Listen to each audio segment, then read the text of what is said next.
Hey everyone, my name is Zach. I'm a 23-year-old competitive bowler from Canada, currently living in Montreal. Welcome back to the COMPCLIMB training series, where I record most of my training, provide in-depth analysis of every session, and just chat about climbing with an emphasis on competition.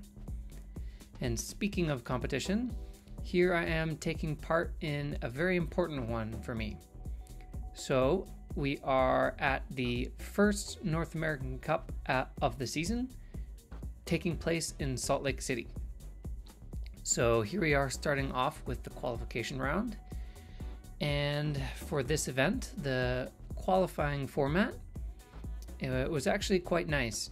It's your standard World Cup isolation format for qualifiers, which was a nice change of pace because in the previous season, all of the qualifying formats were the modified scramble format, where you basically have 8 boulders and 3.5 hours to try and go do as many boulders as possible.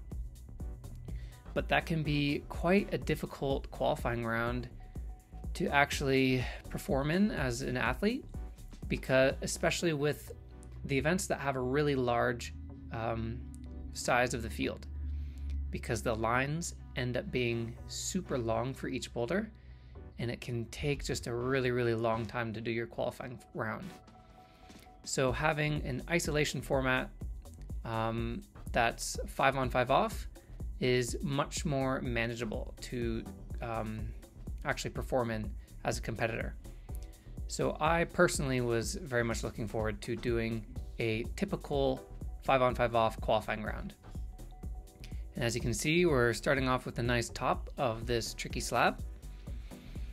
And as I was going about my qualifying round here, I actually was realizing that it's been quite a while since I've done like a super competitive qualifying format of a 5 on 5 off format. And what I mean by that is in recent years, in the past couple of years, the most important competitions have been like North American Cups, where the qualifying format is like the scramble format, which is not 5 on 5 off with isolation. And I guess like the most competitive comp that I did this style of qualifying in recently would probably be Canadian Nationals. But Canadian Nationals is definitely a step down in terms of competitiveness compared to an event like this. So basically all this is to say, I was getting really nervous during this qualifying round. I was definitely feeling the pressure to do my best on these boulders to try and make it to semifinals. And it was going to be no easy feat, because this field of competitors was actually filled with 120 guys. So it was a really big event, and you know, everybody here is strong.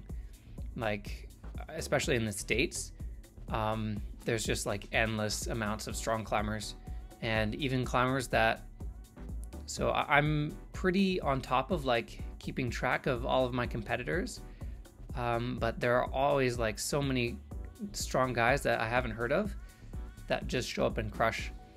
So yeah, this is all to say that making semis was going to be really difficult. And after the round ends, I was like looking at the scores, and there were like a couple favorites to podium at this event, in my opinion, that didn't make it through to semifinals, because that's just how competitive this qualifying format is. Just filled with like, you know, 120 people. And so also, as you may know, as you may notice, for those who don't know, like the reasoning behind why you're seeing like basically 2 of every boulder, and they're like kind of identical. So because the field of this competition was 120 guys deep, basically you can't have them all go on one set of boulders, because first of all, It's going to take too long. The climbers at the end are going to be climbing on super greasy holds and holds covered in rubber, and it's not going to be really fair. So what they do is they set 2 different qualifying rounds, and they split the field up into 2 different qualifying groups. So basically, there are 2 qualifying groups of 60 climbers, and then the top 10 from each of those groups move on to make a 20-men semifinal. So basically, in my group, I'm actually only competing against 60 people, and I'm trying to get a top 10 spot in order to move on to semifinals. And then what the setters do is they try to make the boulders between the 2 groups as similar as possible, obviously to make it fair.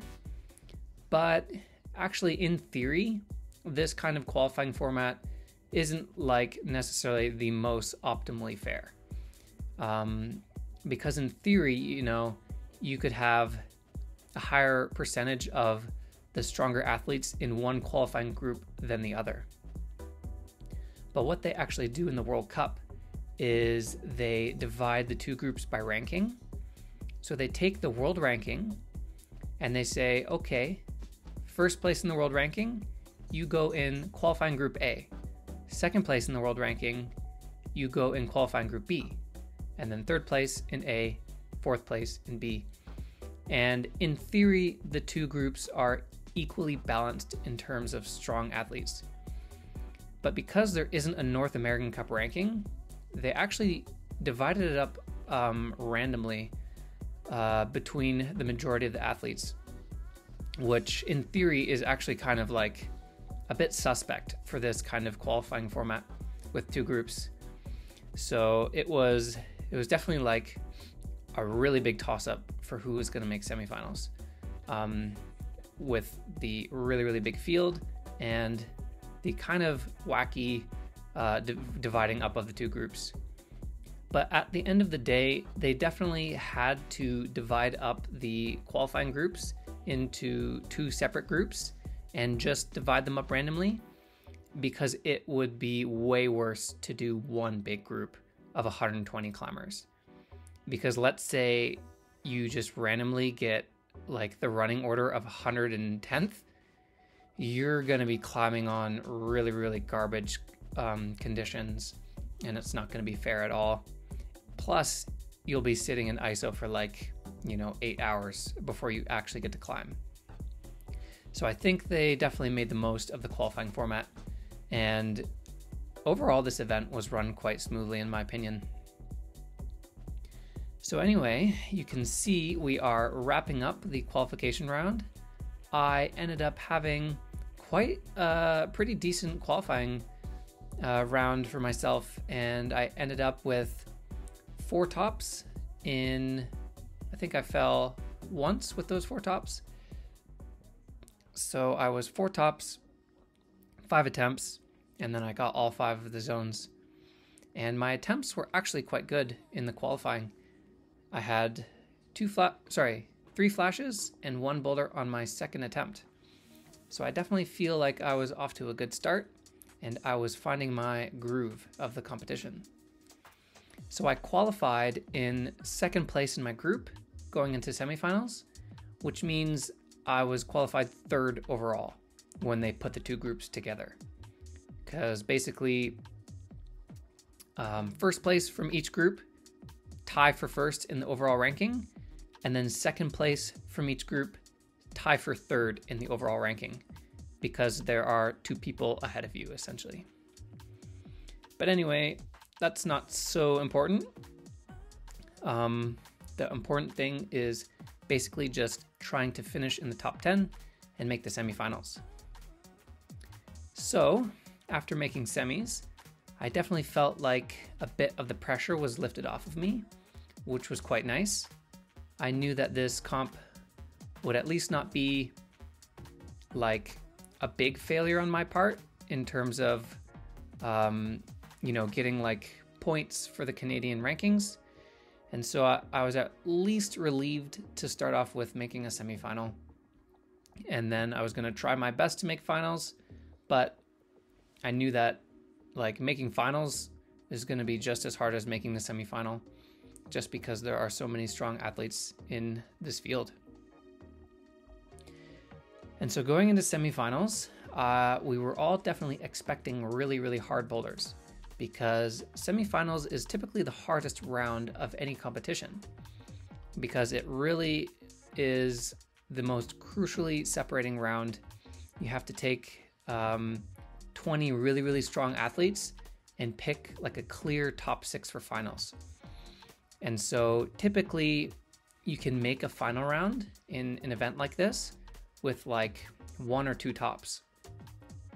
But what we are going to find out from these semifinal boulders was that they were a little bit on the softer side, and it was actually a very execution-based semifinal round. So what ends up happening, also I want to just say that this boulder here in semifinals, number 2, maybe was my favorite. No, you know what? Maybe this is like my second favorite boulder from the whole event. But that first move was like really, really fun. Losing the hand on the sloper to kind of just absorb all your weight on the crimp. I was having like a really fun time on this boulder. And also check this out. This finish match, I was starting to like pump out hard on that boulder, especially from the altitude. I was getting like really out of breath. And so I like couldn't match that sloper, and I had to kind of wrap my hand on the lower sloper and just touch the finish to control the top of that second boulder, which was, I think, a cool tactic you can do sometimes with finish matches. And I don't think I was the only competitor to do that beta, actually. A couple of the other guys did like the grabbing of the second last hold while touching the finish hold at the same time. And that was good, because I was so pumped that I didn't think I was going to be able to make it back up there with enough energy to get the top. But yeah, this semifinal round proves to be very execution based, and what ends up happening is all 6 climbers that make finals top all 4 boulders. So 7th place had 3 tops, and then 6th place had 4 tops. So it wasn't the worst setting for the semifinal in terms of difficulty. Like, there was like kind of an obvious separation factor, but as a climber, it definitely isn't fun when you have to execute on every single boulder. And if you make like one mistake on one boulder, your chances of making finals are kind of shot. So I definitely feel for the climbers that, you know, messed up on one boulder and did really well in the other 3, and they weren't basically given the opportunity to really make a push for finals simply because they just messed up on one boulder. And a couple examples of that actually are from some fellow Canadian team members. Like Matt Rodriguez had qualified in first going into semis, but then he just couldn't do the last move of this slab here. And that like cost him finals, even though he topped every qualifying boulder and all the first 3 boulders of the semifinal, and then he couldn't do one move, and that cost him finals. So I definitely felt for him. And Kinder McNamee as well. I think he didn't do the first boulder in semis, but did the last 3. But I was lucky enough to really, really be finding a good groove. I think the training has been going pretty well recently, and we've been doing like a nice variety of different boulders in training. And what this does is it just allows my body to solve boulders really fast and really effectively for me. And I basically have been putting a lot of like climbing data into my supercomputer of a brain recently. And so it helps me figure out these boulders in 1 or 2 tries and get a lot of tops of moderate boulders, which was kind of the name of the game for the qualifying round and the semifinal round. And that helped me progress to finals. This slab though was definitely proving to be quite tricky. Up until this point, this was the first boulder that took me more than 2 attempts to top. So I'm going to top it, I think on my next try maybe, on what is going to be my 4th attempt. But overall, I was pretty happy with my execution throughout the qualifying and the semifinal round. And I was like super, super relieved to make finals. It's like this is the first super important event of the season, and I really needed to kind of break the seal. And so now I feel like I'm a bit more in the groove, and I feel the pressure a little bit less, just because I have at least a final under my belt already in the season, which is nice. So after fighting really, really hard on the end of this slab here, and actually crimping the bolt hole on this finish, which a couple other climbers did as well, it was like really, really good and made the finish a lot easier. I managed to qualify for the final round in 2nd place. So I was staying pretty consistent throughout the rounds, which was really, really nice. And so in finals, you can see for the guys, a fellow friend of mine and Canadian team member, Guy McNamee, is in finals with me. And then we have to his left, we have an Israeli climber, Yuval Shemla. And then left of him is Cruz Padilla. And then we have Isaac Leff, myself, and Ray Hansen. So lots of strong guys in finals. And yeah, I guess I didn't mention this yet, but it was cool to have Yuval from Israel participating in this North American Cup as well. He's a strong climber from the Israeli climbing team, and we got like a little bit of the IFSC flair participating in this final round. I think he's made like some Lead World Cup finals, if I'm not mistaken. So here we are, starting with finals. Now, going into this final round, I felt like I was in a good headspace. Usually, I put pressure on myself to perform in a final round. And I always like attack a final round with a lot of motivation to win. But I kind of wanted to try something different with this final round, and I was actually sort of just content making finals, and I wanted to feel a bit more free during this final round and try not to put too much pressure on myself. So while I was trying to do that, I think it worked quite well on Boulder 1. I get a nice, pretty quick top of it, and I was feeling strong. I was feeling like I had good movement on the wall. But basically what happens, I think, is I was the first person to top that boulder, and then Ray Hansen after me comes out and tops it. So I was already off to an early lead, and I was trying to approach this round with like no pressure to win. But after starting on Boulder 1 and sort of putting myself in a good position to kind of take the win, you know, I kind of got too excited and it started to get to me a bit, I think. And I started to feel the pressure and start developing some expectations to win, which I think leads to a bit of nervous climbing coming up and some bad tactical decisions that I start making. Okay, so here we are moving on to Boulder 2, and check this out here. So I'm getting called off the wall for a false start, and I'm very confused as to why. I thought the judge was telling me I couldn't step on the foothold on the volume, even though it's part of the volume. But actually, these are two separate volumes, and you can see that they're taped separately. So this was super triggering. Basically, I wasn't touching the left volume to start this position, and this actually happened to a couple other climbers as well.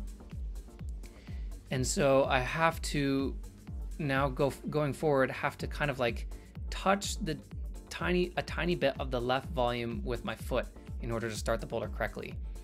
And it actually makes it really awkward to start because you'd kind of want your feet to the right to really smear well on this volume. And this really, really frazzles me. The attempt that I got called down, I was actually feeling quite stable on the second hold and the start hold. and I felt like I could have a good chance at sticking the zone.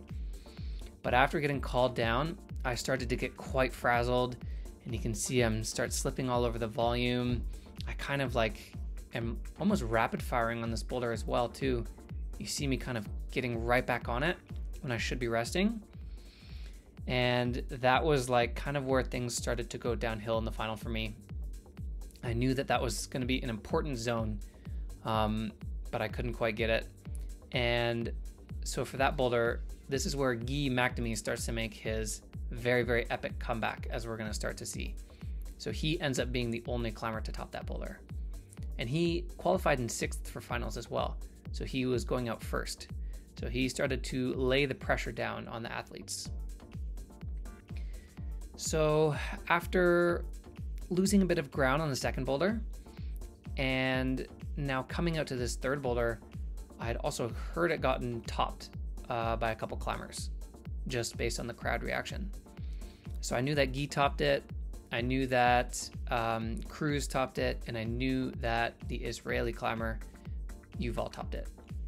And then I kind of expected Ray coming out after me to top it.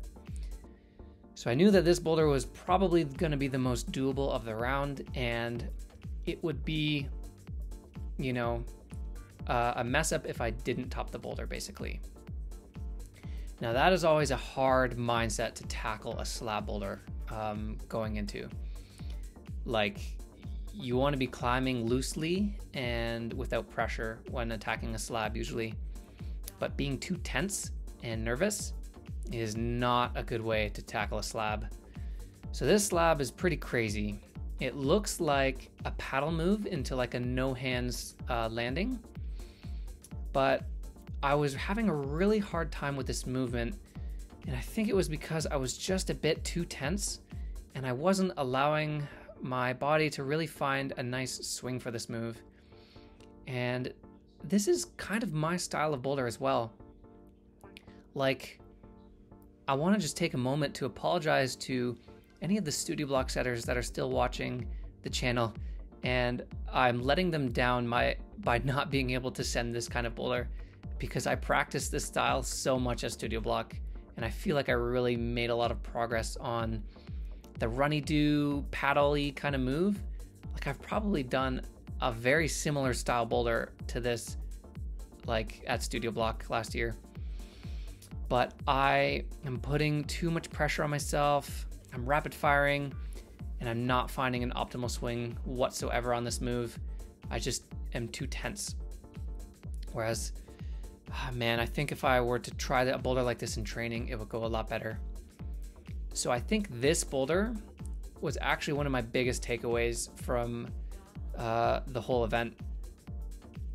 And that takeaway is that it is really, really important that I try to climb without too much tension throughout my body and climb a bit more loosely. Try and mimic the sensations that I would be feeling on this boulder if I was to try it in training.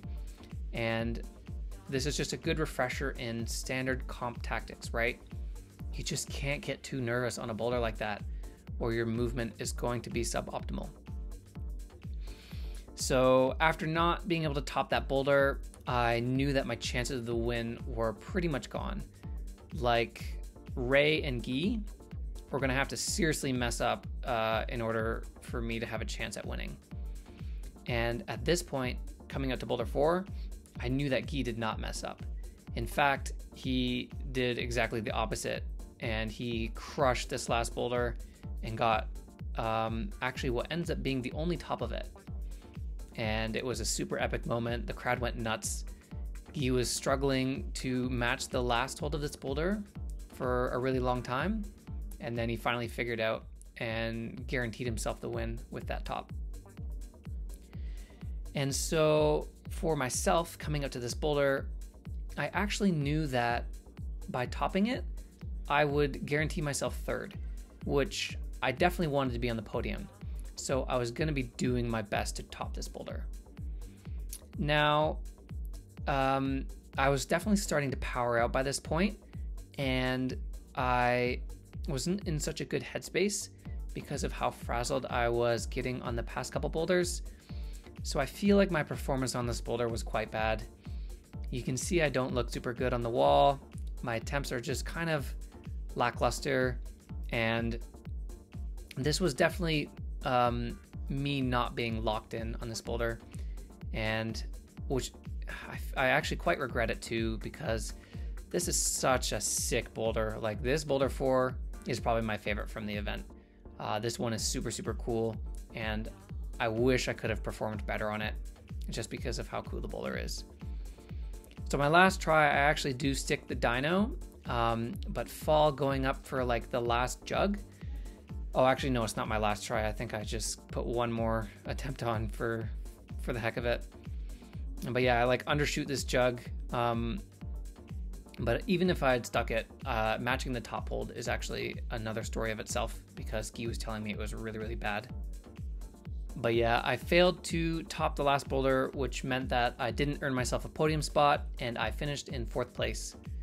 And it actually made my sort of really close attempts on boulder 3 of the slab even more triggering, because if I'm not mistaken, I think controlling the zone on the slab boulder would have also earned me 3rd. So I was kind of bummed not to be on the podium, because that's always a good feeling. And 4th place is just not a satisfying position to feel in a final. It's always nice to be on the podium. But overall, you know, looking at the comp as a whole, 4th place out of a stacked 120, 120 people field was not too bad. So yeah, I'm happy with fourth place overall. I think I performed decently well throughout the rounds, especially in qualifiers and semis.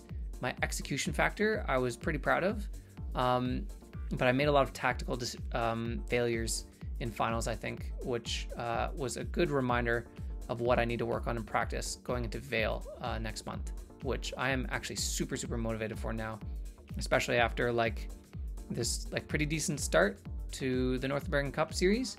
Yeah, I'm like super, super motivated for Vail, and I have even more confidence now that I've like made a final. And yeah, I'm gonna say it right now. I'm gonna do my absolute best in training. I'm gonna maximize every little bit of training that I can going into Vail, and I want to go into the event and do my best to win it. That's gonna be the ultimate goal of the season, and I'm gonna really get locked in terms of my head game, tactics, and training. I'm gonna put all my effort as like a competitive boulder into training for Vail and performing in Vail. So yeah, keep following along the journey, and we'll see how Vail ends up going. And also, for anyone interested, there was a live stream to the semifinal round and the final round of this competition. So if you want to see everyone else climb, you want to see Guy crush it and win this event, then go check out the live stream on USA Climbing. And I'll link the live streams in the description below as well, so you can go check them out easier. So anyway, yeah, good event overall. I'm happy with it, and congrats again to Guy. I absolutely love that guy. He is one of the few competitors that I can genuinely say I am like fully, absolutely happy for him when he beats me in an event or wins an event over me. Like, I really respect that guy as like a human and a climber, and you know, we're great friends, and I'm always really, really happy for him when he does well. And a Canadian getting the win is also super satisfying. So congrats to Guy. Go check out the live stream, watch him crush. And yeah, I'll see you back at the gyms in Montreal for some more training going into the next North American Cup in Vail. Insert catch video here.